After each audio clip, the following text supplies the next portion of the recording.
علامہ نفیس احمد صدیقی۔ عبد الواحد صاحب لاہور سے پوچھتے ہیں کہ بزرگوں کی تصویریں گھروں میں خیر و برکت کے لیے آویزاں کرنا یا بزرگوں کے مزارات پہ انہی کی تصویریں لگانا کیسا ہے؟ جیسا کہ کچھ لوگ اپنے پیر و مرشد کی یا غوث پاک کی یا غریب نواز کی یا داتا صاحب وغیرہ کی تصویریں خیر و برکت کے لیے اپنے گھروں میں آویزاں کرتے ہیں، شرعاً کیا حکم ہے؟ تو محترم عبد الواحد صاحب، عقل و شعور سے بھی اگر اس پر غور کیا جائے، دیکھا جائے، غور و فکر کیا جائے تو ہم نے غوث پاک، غریب نواز، داتا صاحب جن کو گزرے ہوئے سینکڑوں سال گزر گئے ہیں، بلکہ ہزار سال سے اوپر گزر چکے ہیں، باوجود اس کے ہم نے جو ان کی تصویریں لگائی ہوئی ہیں، کیا یہ تصویریں ریئل ہیں؟ بالکل فرضی تصویریں ہیں، تصوراتی تصویریں ہیں، اور اس کو اپنے گھروں میں آویزاں کیے ہوئے ہیں، تو یقینی طور پہ خیر و برکت تو بہت دور کی بات ہے، بلکہ رحمت کے فرشتے بھی گھر سے دور ہو جاتے ہیں۔ اور اگر ریئل بھی تصویریں ہوں، ان لوگوں کی تصویریں ہوتی اور اسے بھی لگانا منع ہوتا، ایسا نہیں ہے کہ ریئل اگر یہ تصویریں ہوتی تو ان کو لگانا منع نہیں ہوتا، بلکہ ریئل تصویریں ہوتی تب بھی انہیں لگانا منع ہوتا، حتیٰ کہ صحابہ کرام کی بھی تصویریں اگر ہوتی تو بھی لگانا منع ہوتا۔ حد تو یہ ہے کہ ہم لوگ ایسی تصویریں لگا کر ہماری نیت ہوتی ہے کہ ہمارے گھر میں خیر و برکت ہوگی، لیکن در حقیقت ہمارے گھر سے خیر و برکت کا خاتمہ ہو جاتا ہے۔ لوگ اپنے آبا و اجداد کی تصویریں لگا لیتے ہیں، لوگ اپنے موجودہ پیر و مرشد کی تصویریں لگاتے ہیں، تو ان تمام چیزوں سے ہمیں گریز کرنا چاہیے۔ یہ ہمارا شیوا نہیں ہے، یہ اسلام کا شیوا نہیں ہے، یہ یہود و نصارہ کا شیوا ہے، جیسا کہ صحیح مسلم حدیث نمبر 1181 میں حضرت عائشہ صدیقہ رضی اللہ تعالی عنہا سے روایت ہے کہ ام حبیبہ اور ام سلمہ رضی اللہ تعالی عنہما نے رسول اللہ صلی اللہ تعالی علیہ وآلہ وسلم کے سامنے اس گرجے کا تذکرہ کیا جو انہوں نے حبشہ میں دیکھا تھا، اور اس میں تصویریں آویزاں تھیں۔ کہا بلا شبہ وہ لوگ زمانہ قدیم سے ایسے ہی تھے کہ جب ان میں کوئی نیک آدمی فوت ہو جاتا تو وہ اس کی قبر پر مسجد بنا لیتے۔ یہ لوگ قیامت کے روز اللہ عز و جل کے نزدیک بدترین مخلوق ہوں گے، یعنی ان کے قبروں پہ تصویریں لگاتے ہیں، مسجدیں بنا لیتے ہیں، اور اللہ کے پیارے نبی فرما رہے ہیں کہ یہ بدترین مخلوق ہوں گے قیامت کے دن۔ تو گویا تصویریں لگانا مسلمانوں کا شیوا نہیں ہے، یہ یہود و نصارہ کا شیوا ہے۔ اسی طرح دوسری بات آپ نے کی کہ خیر و برکت کے لیے لوگ اپنے گھر میں لگاتے ہیں، آویزہ کرتے ہیں، لیکن معاملہ بالکل اس کے برعکس ہے۔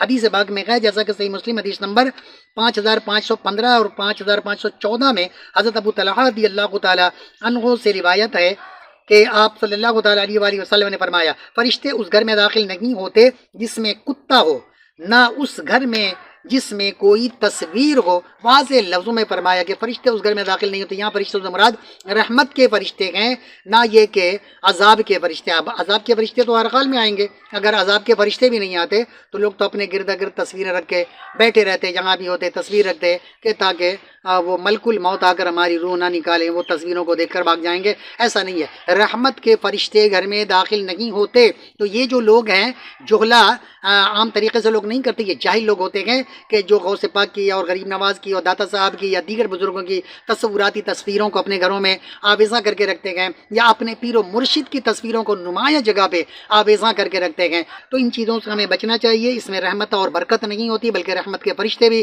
روٹ جاتے ہیں، خیر و برکت تو ہونا دور کی بات ہے۔ ایک اور حدیث پاک ہے، صحیح مسلم حدیث نمبر 5513 میں ہے کہ ایک دن آپ صلی اللہ تعالی علیہ وآلہ وسلم نے فکر مندی کی حالت میں دن گزارے۔ حضرت میمونہ رضی اللہ تعالی عنہا نے عرض کیا، اے اللہ کے رسول، میں آج کے دن کے آغاز سے آپ کی حالت معمول کے خلاف دیکھ رہی ہوں۔ آپ صلی اللہ تعالی علیہ وآلہ وسلم نے فرمایا، جبرائیل علیہ السلام نے مجھ سے وعدہ کیا تھا کہ آج رات مجھ سے ملیں گے، لیکن وہ نہیں ملے۔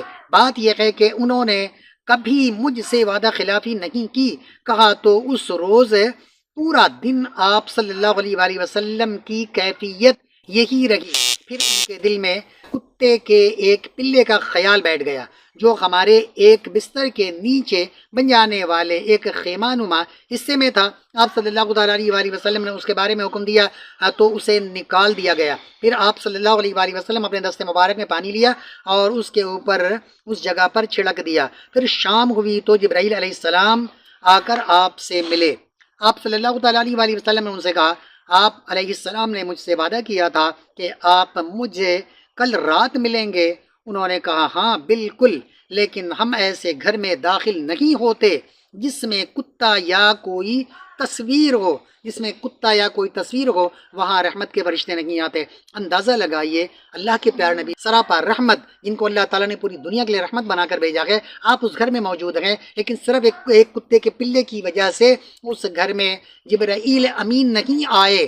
تو ہم جیسے لوگ، ہم جیسے گناہگار جس گھر میں موجود ہوں اور اس میں تصویریں بھی ہوں، بسا اوقات کتے بھی موجود ہوں، تو وہاں خیر و برکت کہاں سے ہوگی؟ بلکہ معاملہ بالکل الٹ ہوگا۔ تو اس لیے ہمیں چاہیے کہ اگر ہمارے گھر میں غوث پاک غریب نواز کی یا داتا صاحب کی یا دیگر بزرگان دین کی تصوراتی یا اصلی کوئی تصویر موجود ہے، یا اپنے پیر و مرشد کی کوئی تصویر موجود ہے، یا اپنے آبا و اجداد کی تصویریں ہم نے در و دیوار پہ آویزاں کر رکھی ہیں، تو ہمیں چاہیے کہ اگر گھر میں خیر و برکت چاہیے تو ہمیں فوری طور پر اس کو وہاں سے نکال کر باہر کرنا چاہیے اور اپنے لائف اسٹائل میں تبدیلی لانی چاہیے، اسلام کے مطابق زندگی گزارنا چاہیے، تاکہ ہمارے گھر میں خیر و برکت ہو۔ اگر یہ ساری چیزیں ہمارے گھر میں نہیں ہیں لیکن ہمارا لائف اسٹائل بالکل غلط ہے، نماز روزے کی پابندی نہیں ہے، گھر کے اندر کوئی تلاوت نہیں ہے، گھر کے اندر دعا درود نہیں ہے، اور دن 12 بجے اٹھنا گئے، رات 3 بجے سونا ہے، 4 بجے سونا گئے، تو ایسی صورت میں بھی ایسے گھر میں خیر و برکت نہیں ہوتی، رحمت کے فرشتے روٹ جاتے ہیں۔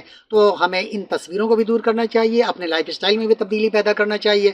ہمارے اسلام کے مطابق زندگی گزارنے سے گھر میں خیر و برکت ہوگی۔ یہ تصوراتی تصویریں، باباؤں داداؤں کی تصویریں لگانے سے ہمارے گھر میں خیر و برکت نہیں ہوگی، بلکہ خیر و برکت والے گھر سے خیر و برکت اٹھ جائے گی اگر ہم نے ان تصویروں کو لگا کر رکھا ہے۔ اللہ تعالیٰ ہمیں ایسے خرافات سے، ایسے بد عقیدگی سے اللہ تعالیٰ ہم سب کو محفوظ و معمون رکھے۔ وما علینا الا البلاغ المبین۔